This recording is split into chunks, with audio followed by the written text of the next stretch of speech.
박수받는 게 익숙치가 않아가지고 감사합니다.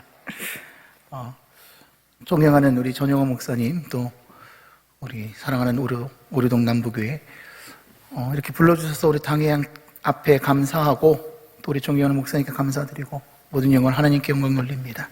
오늘 주시는 말씀을 통해서 우리에게 또한 올 한 해를 우리가 주신 바 직분을 믿음으로 잘 감당하고 하나님께 칭찬받을 만한 충성된 종으로 줄로 하나님의 영광이요 많은 자들에게는 은혜를 끼치는 복된 재직들이 되어질 수 있기를 주의 이름으로 축원합니다. 함께 기도하십니다. 하나님 아버지 감사합니다. 이 시간 주의 말씀 듣사오니 들을 수 있는 영적 귀를 열어주시고 말씀을 전하는 자나 말씀을 듣는 자나 한 성령을 은혜 받으며, 하나님 우리가 주의 몸된 교회의 재직들로 받은 바 그 직분에 합당한 믿음의 삶을 살고 하나님께는 영광이요 실로 교회를 세우고 우리의 가정은 하나님의 은혜의 복을 받으며 나는 하나님의 일을, 하나님은 나의 일을 하는 복된 역사가 있게 하여 주시옵소서. 헌신을 다짐하는 모든 자들에게 신령한 은혜를 부어주사 성령의 능력도 주시고 권세도 주시고 기도의 능력과 또한 올 한 해 부족함이 없도록 하나님이 물붓듯 채우시는 은혜도 있게 하여 주시옵소서. 믿사의 모든 말씀으로 주 예수 그리스도로 축복하며 기도합니다. 아멘. 새로운 한 해를 시작하면서 사실 우리의 가정도 경제도 자녀들도 그리고 예수 그리스도의 몸된 교회도 우리는 풍성함을 바라고 회복되어지고 또한 올 한 해는 더 잘 되어지기를 소망하며 시작한 줄 압니다. 그러나 많은 지표를 살펴볼 때 지금은 참으로 어려운 시기이며 위기의 때입니다. 온 세상이 전쟁의 여파로 경제적인 위기가 계속 이어지고, 오늘 우리가 접하는 경제적인 지표는 그저 우리를 한숨만 나오게 합니다. 여전히 코로나19라는 상황이 우리 앞에 놓여 있습니다. 정치적인 상황도 그리 좋아 보이지는 않습니다. 북한의 연이은 도발로 전쟁의 위협도 겪고 있습니다. 더 나아가서 영적인 모든 부분에서도 사실 최악의 상황이라 많은 사람들이 예측합니다. 지난 3년간의 코로나19의 상황 속에서 개신교, 우리 기독교에서만 30, 40대 성도들 가운데 현장 예배를 드리지 않는 자들이 43%나 된다라고 하는 결과가 나왔습니다. 그들 중에서 교회로 돌아오겠다라고 말한 사람들은 불과 30%밖에 되어지지 않습니다. 그러기에 지금은 경제적, 정치적, 사회적, 안보적 위기의 시대이고 더 나아가서 영적인 위기의 시대입니다. 이 위기의 시대에는 이 모든 것들을 적절하게 운영해 나갈 만한 지도자도 필요합니다. 이 지도자는 적절한 지도력을 발휘해야 합니다. 평화 시에는 민주적인 지도자가 되어야 하고, 위기 상황 속에서는 때로 카리스마적인 지도력을 발휘해서 그 위기를 모면하고 이겨낼 수 있어야 할 것입니다. 사람도 그 상황에 따라 꼭 필요한 인물이 되어야만 합니다. 모든 것이 형통할 때는 평화롭게 일할 수 있는 원만한 사람이 필요하고, 위기 상황에서는 판단력과 실천력과 추진력이 뛰어난 사람, 끝까지 자기의 자리를 지키는 신의의 사람, 희생적인 자세로 위기를 돌파해 나가는 불굴의 사람이 필요한 법입니다. 왕으로 기름 부음 받았지만 사실 왕이 즉위하기까지 10수년 동안 사울왕의 시기와 질투로 이것저것을 전전하며 망명상을 냈던 다윗, 이 다윗의 인생은 그리 평탄한 인생은 아니었습니다. 특별히 그가 왕위에 오른 후에는 가장 사랑하는 아들 압살롬의 반역으로 왕궁에서 하룻밤에 맨발로 도주하는 순간까지 있었습니다. 그러나 그에게는 이 고난의 순간에 생사고락을 함께하는 600명의 신복들이 있었고, 그들로 힘을 얻고 또한 이 모든 것들을 능히 감당할 수 있는 하나님의 은혜를 던져봤습니다. 특별히 그 중에서도 가드 사람 이때는 바로 이러한 위기의 순간에 가장 중요한 역할을 하며 그 진과를 발휘했던 헌신의 사람이었습니다. 사실 그는 블레셋 사람입니다. 그러나 다윗을 흠모하던 중에 그의 인격과 신앙에 매료되어 자신의 조국인 블레셋을 떠나 다윗을 따르기로 결심하고, 그는 마침내 히브리 사람으로 귀화한 후에 하나님을 섬기며 다윗을 섬기는 신복이 되었습니다. 그는 다윗 왕국을 위해 참으로 어렵고 힘든 그 위기의 순간에 1등 공신이 됩니다. 특별히 오늘 본문은 다윗 왕이 최대의 위기를 맞아 그를 따르기로 작정한 이때와 일문일답하는 내용입니다. 오늘 저는 이 본문을 중심으로 위기 때 필요한 사람이라는 제목으로 함께 은혜를 나누고, 정말 이 시대에 하나님 앞에 꼭 필요한 일꾼, 하나님이 사랑하시는 예수 그리스도의 핏값으로 세워진 오늘 이 오르동 남부교회에 가장 필요한 일꾼들이 되어질 수 있기를 주 예수 그리스도로 축원합니다. 과연 위기 때 필요한 사람은 어떠한 사람입니까? 첫째로 고난에 동참할 수 있는 신뢰의 사람입니다. 본문 15장 19절 20절 말씀입니다. 우리 함께 한번 읽어볼까요? 15장 19절 20절 함께 읽습니다. 시작. 가드 사람이 때에게 이르되 어찌하여 너도 우리와 함께 가느냐? 너는 쫓겨난 나그네이니 돌아가서 왕과 함께 내 곳에 있으라. 너는 어제 왔고 나는 정처 없이 가니 너를 우리와 함께 또 달아내게 하리요. 너도 돌아가고 내 동포들도 데려가라. 은혜와 진리가 너와 함께 있기를 원하노라 하니라. 다윗은 일평생 패전을 몰랐던 용맹한 장군입니다. 그러나 단 한 번 사랑하는 아들 압살롬이 반역으로 그는 왕국을 탈출해야만 했습니다. 맨발로, 그것도 야밤에. 이 순간은 다윗 생애에 있어서 가장 화급하고 허망하고 처량한 순간이며 치욕적인 순간이었습니다. 가장 믿었던 다음에 자기의 왕을 이어갈 만한 아들이라고 생각했던 그런 압살롬에게 크게 기대하고 소망했던 다윗이기에 압살롬에게 배신당한 이 사건은 다윗으로 하여금 그 인생의 무상함과 분노와 배신감과 절망감을 맛보게 한 사건이었을 겁니다. 다윗은 이 위급한 순간 후궁 10명만 다윗궁에 남기고 자신은 벳메르하게 이르러 피신케 되어집니다. 이때 다윗의 가신들과 모든 신복들이 다 다윗을 쫓게 됩니다. 다윗은 문득 그 600인의 용사 가운데 이때를 발견하게 됩니다. 그는 한때 적국이었던 블레셋의 명장이었지만 이제는 다윗의 신복이 된 후에 유대인으로 귀화했고 하나님을 섬기는 신령한 백성이 되어 사실 평안한 새 보금자리까지 얻어서 평안하게 있던 자입니다. 그런데 그가 섬기는 왕 다윗이 그 아들 압살롬의 반역으로 예루살렘 성을 버리고 맨발로 도망치게 되었을 때 자신도 과감히 따라 나서기로 결정한 것입니다. 그러나 다윗은 가드 사람 이때를 사랑함으로 지금 따라오는 것을 만류하고 있습니다. 여기에서 위대한 다윗의 믿음과 사랑과 치밀함을 다시 한번 발견합니다.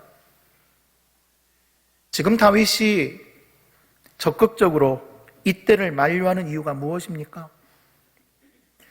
그는 위기 때에 사람을 바라보고 사람을 믿는 것이 아니라 하나님을 바라보겠다고 하는 신령한 믿음의 결심이 있었기 때문입니다. 둘째로 부하 장수를 아끼는 사랑 때문입니다. 셋째로는 충동적, 감정적으로 따라오지 못하게 하기 위함이었습니다. 여기서 우리는 또 한 번 다윗의 높은 신앙 인격과 부하를 아끼는 사랑과 매사를 빈틈없이 처리하는 지혜를 발견하게 됩니다. 그러나 사실 이 순간 가드 사람 이때는 다윗의 가장 비참한 고난에 동참하기로 스스로 결심하고 그 순전한 고백을 다윗 왕께 하나님 앞에 하고 있음을 보게 됩니다. 이것은 그의 진정한 신앙적 의리요 신이었습니다. 많은 사람들은요, 건강할 때, 돈이 있을 때, 지위가 높을 때 몰려듭니다. 그러나 건강을 잃고 돈이 떨어지면 사람은 다 떨어지게 됩니다. 지위가 박탈당하면 하루아침에 외면당하고 돌아서는 겁니다. 그래서 우리 옛 속담에도 정승집 개가 죽으면 문상을 가도 정승이 죽으면 안 간다라고 했습니다. 달면 삼키고 쓰면 뱉습니다. 국물이나 팥고물을 얻어먹을 수 있는 곳이라면 불원천리 찾아가고 그곳에 머물려 하지만 불리하다 생각되면 두 번 다시 뒤돌아보지 않고 주랭랑을 칩니다. 이것이 세상 인심이고 그것이 인간사입니다. 그러나 가드 사람이 때는 모든 사람이 떠나가는 참으로 외롭고 고독한 순간 오히려 다윗의 곁에 더 가까이 갑니다. 정처 없는 피난길을 떠나야 하는 참으로 긴급하고도 처량한 순간에 그는 다윗을 찾아왔고 꿋꿋하게 그 자리를 지키며 묵묵히 용기를 북돋아주고 있는 겁니다. 여기 다윗과 이때의 관계는 어쩌면 바로 예수님과 우리 성도와의 관계를 묘사하고 있다 해도 과언이 아닐 겁니다. 우리는 역사 속에 삶의 기록을 남기며 살아가는 사람들입니다. 우리의 발걸음이 역사가 되어지고 우리가 걸어온 것들이 소리 없이 기록되어지고 있습니다.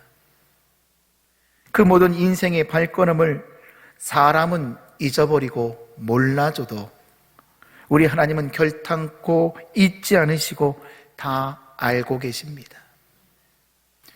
오늘 우리는 누구와 걷고 있습니까? 누구와 동행하며 어느 길을 걷고 있습니까? 혹 내가 가는 길에 주님이 함께하기를 원하십니까? 주님 가는 길에 내가 함께하기를 원하십니까? 주님 가신 십자가의 길을 가라 했는데 주님이 계신 곳에 나도 있어야 하는데 주님의 저 십자가의 골고다 언덕 그 밑에도 내가 있어야 하는데 때로는 베드로처럼 때로는 요한처럼 때로는 수많은 제자들과 같이 그 위기의 순간에 그곳에 있기보다는 그저 우리의 삶을, 내 삶을 생각하며 혹 그곳을 떨쳐버리고 있지는 않습니까?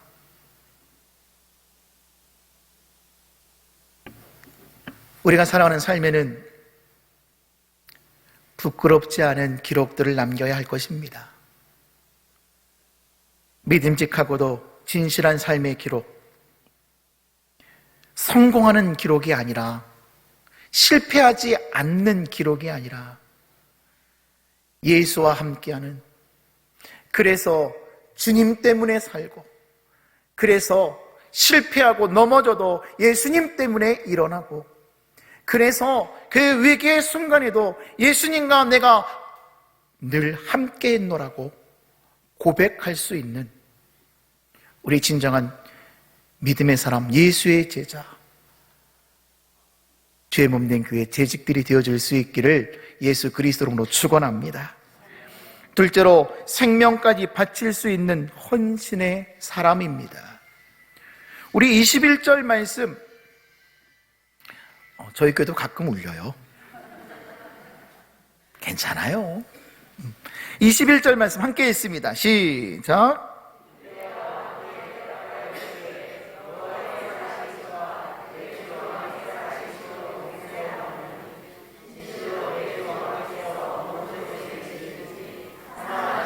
종도 그곳에 있겠나이다 하니, 말씀 속에는 다윗을 향한 이때의 깊은 충성심이 나타나 있습니다. 그는 먼저 여호와의 살아계심과 왕의 살아계심으로 맹세했습니다. 이는 분명 깊은 신앙과 의리에서 나온 맹세였습니다. 그 맹세의 내용이 무엇입니까?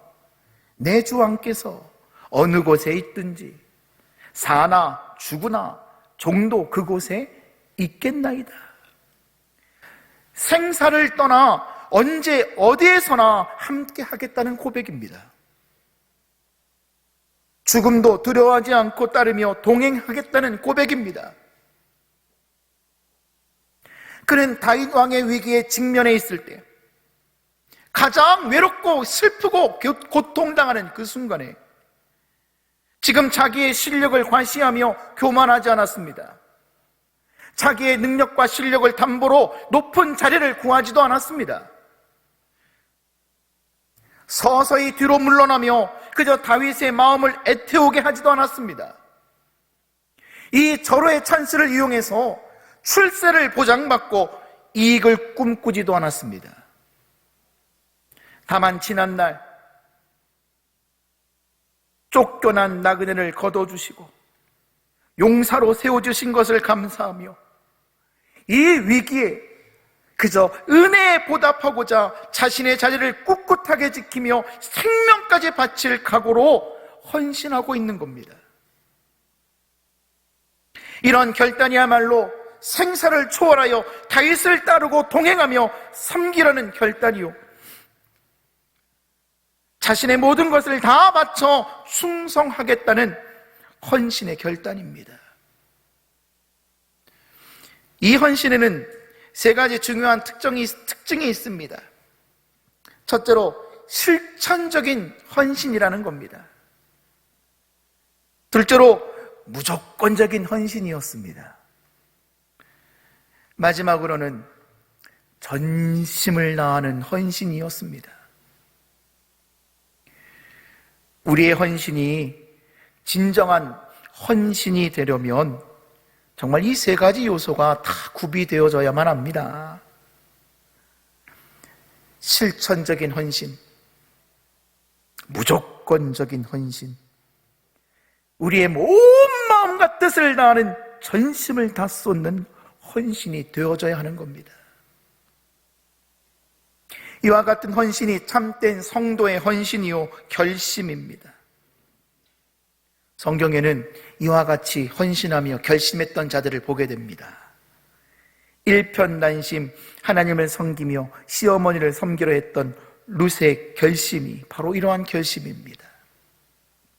하나님의 나라와 복음을 위해 생명 바칠 것도 두려워하지 않았던 사도 바울의 결심이 이러한 결심입니다. 예수님께서는 누가복음 14장 26절 27절에서 물은 내게 오는 자가 자기 부모와 처자와 형제와 자매와 더욱이 자기 목숨까지 미워하지 아니하면 능히 내 제자가 되지 못하고 누구든지 자기 십자가를 지고 나를 따르지 않는 자도 능히 내 제자가 되지 못하리라 라고 하셨습니다. 또 33절에서도 이와 같이 너희 중에 누구든지 자기의 모든 소유를 버리지 아니하면 능히 내 제자가 되지 못하리라 라고 말씀하셨습니다. 그런데 우리는 부모와 처자와 형제와 자매와 더욱이 자기 목숨까지 미워해야 한다는 예수님의 명령을 때로는 외면합니다. 자기 사명의 십자가도 할 수만 있으면 벗으려 합니다. 때론 그리스도를 위해 모든 소유를 포기해야 한다는 것은 상상도 하지 못할 일이라고 말합니다.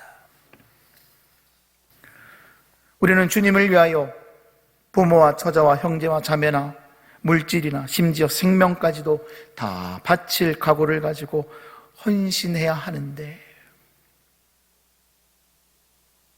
오늘날은 하나님 나라를 위해 헌신하는 그저 말로만 하는 헌신자들이 너무나 많이 생겨났습니다.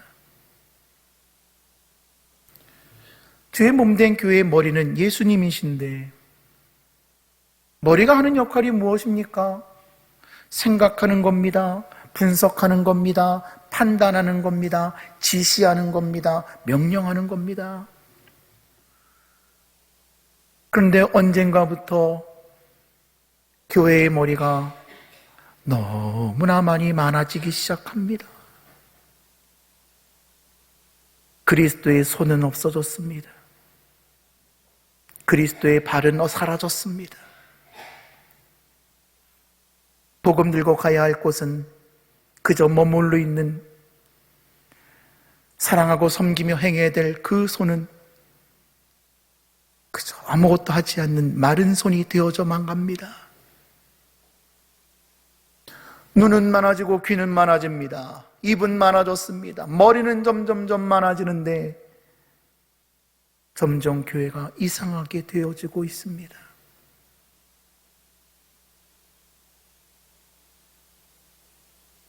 주님의 몸된 교회를 위한 진정한 헌신자들이 필요합니다.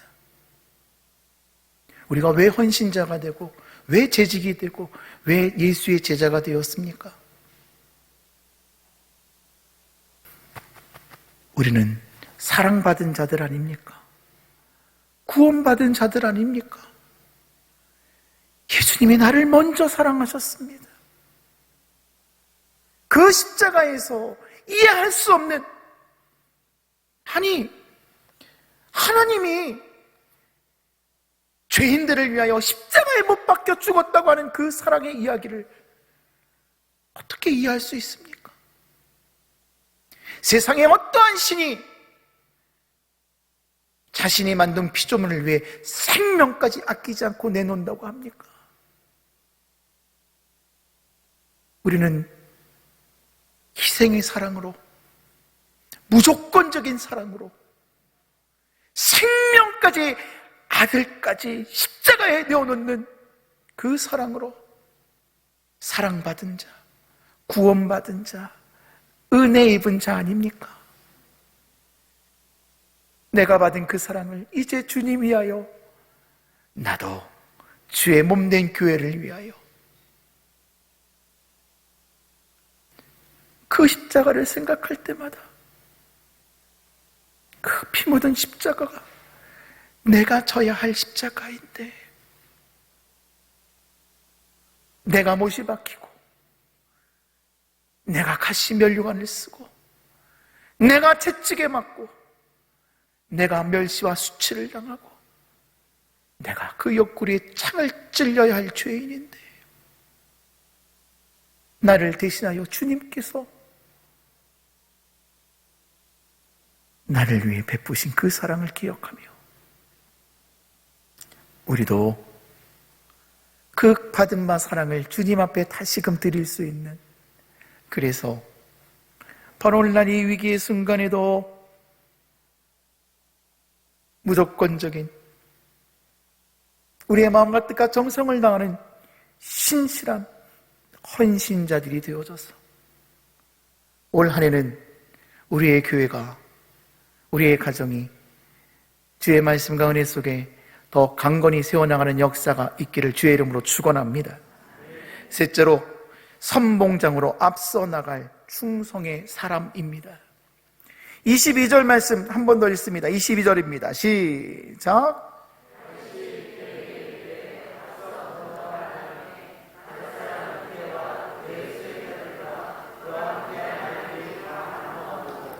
여기 앞서 건너가라 라고 하는 말은 70인 역에서는 나를 지나 앞으로 가라 라고 번역되어져 있습니다. 이 말은요, 결국 선봉에 서라는 명령입니다. 전쟁에서의 선봉은 가장 위험한 곳입니다.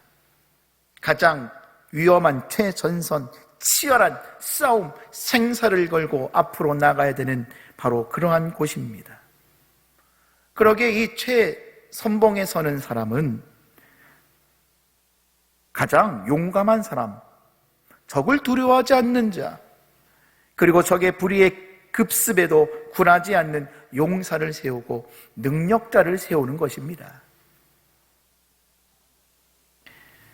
이때는 분명 한때 적국인 블레셋의 장수였습니다. 지금 다윗의 휘하에 들어온 지 얼마 되지 않는 사람입니다. 그러나 지금 최전선에 서서 다윗의 군사들을 이끄는 선봉장이 되라고 명합니다. 그런데 이 명령의 이때가 즉각적으로 순종하고 있습니다. 특히 22절 말씀에 가드 사람 이때와 그의 수행자들과 그와 함께한 아이들이 다 건너가고 라고 했습니다. 그는 이 다윗 왕의 명령에 자신뿐만이 아니라 그와 함께하는 수행자들과 아이들까지 다 함께 강을 건너 선봉에 섰다는 것입니다. 그야말로 자신의 생명뿐만 아니라 모든 가족과 종들과 자신을 따르는 그 많은 군사들과 심지어 아이들까지 그 생명까지 바치며 순종하고 충성하는 모습입니다. 위기 때는 바로 이러한 충성의 사람이 필요합니다. 말 많은 사람, 계산 잘하는 사람, 재주하는 사람, 여론을 잘 환기시키는 사람, 자기 인격 관리를 잘하는 사람이 필요한 것이 아니라 오직 명령에 즉각 순종할 수 있는 사람이 필요한 겁니다. 이러한 사람이 선봉에 설 때 형통한 길이 열리게 되는 것입니다. 사무엘하 18장 1절로 2절 말씀해 보니까 이에 다윗이 그와 함께 한 백성을 찾아가서 천부장과 백부장을 그들 위에 세우고 다윗이 그의 백성을 내보낼세 3분의 1은 요압의 휘하에 3분의 1은 스루야의 아들 요압의 동생 아비새의 휘하에 넘기고 3분의 1은 가드 사람 이때의 휘하에 넘기고 왕이 백성에게 이르되 나도 반드시 너희와 함께 나아가리라 하니. 사실 다윗이 압살롬의 반란 때에 지금 황급히 왕궁을 빠져나온 것은 작전상의 후퇴였습니다. 전략상 예루살렘을 떠난 겁니다. 여러분, 다윗의 소망이 무엇이었습니까? 일평생 그의 소망은 성전 건축하는 겁니다. 그러나 그것을 이루지 못했습니다. 그저 예루살렘 성에서 머물며 하나님의 성전을 사모하는 마음으로 살았을 겁니다. 그런데 지금 반란이 일어났습니다. 성도들이 모이고 함께해야 될 이 예루살렘이 비록 성전은 아니었지만 예배하고 모이고 함께해야 될 이 성이 전쟁에 휘말리는 것을 그는 원치 않았습니다. 다윗은 궁궐 밖에서 일전을 벌리기 위해 그저 한밤에 도주했을 뿐입니다. 다윗은 위대한 전술 전략가였습니다. 그는 도피하며 군사를 재정비하기 시작합니다. 전열을 가다듬은 다음에 전군을 3개의 군단으로 나누었습니다. 제1대는 요압 장수의 수중에 맡겼고 제2대는 요압의 동생 아비새에게 맡겼습니다. 그리고 제3대는 바로 가드 사람 이때의 손에 맡긴 것입니다. 사실 다윗에게는 기라성 같은 너무나도 훌륭하고 용맹한 장군들이 너무나 많이 있습니다. 다윗이 그저 베들레헴의 그 곳을 바라보며 그곳에 우물을 먹고 싶다라고 할 때 적군들을 물리치고 생명을 걸고 그 물을 길러왔던 3명의 용사부터 시작해서 30명의 두목들, 그리고 600명의 용사들, 그들 하나하나가 용맹한 장군이고 훌륭한 사람들입니다. 생명을 바쳐 다윗을 위해 싸울 수 있는 자들입니다. 그러나 다윗은 생명을 내건 30명의 두목들, 그 수많은 장군들이 있었지만 이 30 두목들 가운데 오직 2사람만 뽑고 위기 때 신의와 헌신으로 꿋꿋하게 자리를 지켰던 가드 사람 이때를 선택해 자기의 군사를 맡기고 자기와 함께하는 용맹한 장군으로 세워준 겁니다. 하나님께서는 지금도 충성스러운 자를 더 높이 세우심을 우리는 알아야 합니다. 오늘 재직 헌신 예배를 합니다. 예수 그리스도의 몸된 교회의 일꾼으로 부름받은 우리들입니다. 우리는 어떠한 자리에 놓이게 되든지 내가 있는 그곳이 바로 이 영적 싸움의 시대, 이 영적 전쟁 시대에 내가 있는 그곳이 바로 최전선이요 선봉장으로 충성하는 자세를 가져야 할 것입니다. 때로 그 자리가 나의 적성과 내 생각에 맞지 않는다 해도 최선을 다하는 정성이 필요합니다. 참으로 올 한 해는 내 생각과 뜻에 맞지 않는 일이 있다 할지라도 최선을 다하여 오직 믿음으로 나의 자리를 꿋꿋하게 지켜 충성하는 재직들이 되어질 수 있기를 바랍니다. 믿음의 성봉장에게는 항상 더 귀한 자리, 더 아름다운 자리, 더 영광스러운 자리가 주어지게 될 것입니다. 그것이 바로 성경의 원리이고 그것이 하나님의 원리입니다. 저는 종종 우리 성도들에게 이런 비유를 합니다. 여러분, 일을 할 때 누구를, 우리가 세상을 살며 무엇을 붙들고 살아갑니까? 주님께서 나에게 주신 사명을 감당하며 정말 주님과 동행하고 은혜 가운데 서며 그 말씀 가운데 서기 위해서 우리의 두 손을 세상 일을 붙들지 말고 사람 붙들지 말고 오직 하나님을 붙들고 하나님의 말씀을 붙들 수 있기를 주의 이름으로 축원합니다. 내가 하나님을 붙들면 하나님은 나를 붙들어 주십니다. 내가 하나님의 일을 하면 하나님은 나의 일을 하여 주십니다. 우리는 우스운 모습을 보면서 어리석은 원숭이에 대해 이야기합니다. 병에 구멍을 뚫어놓고요, 그 안에 사과를 넣으면요, 원숭이는요 그 사과를 끄집어내기 위해서 손을 꾹 넣습니다. 그리고 그 사과를 꼭 움켜쥡니다. 문제는 주먹진 이 움켜진 손이 병에서 빠지질 않는 거예요. 결국 멍청하게 그저 그것을 놓아버리면 될 걸, 끝까지 욕심을 가지고 사과를 붙들고 있는 원숭이는 붙잡히고 마는 겁니다. 죄악에 붙들리고 실패에 붙들리고 악한 영에 붙들리고.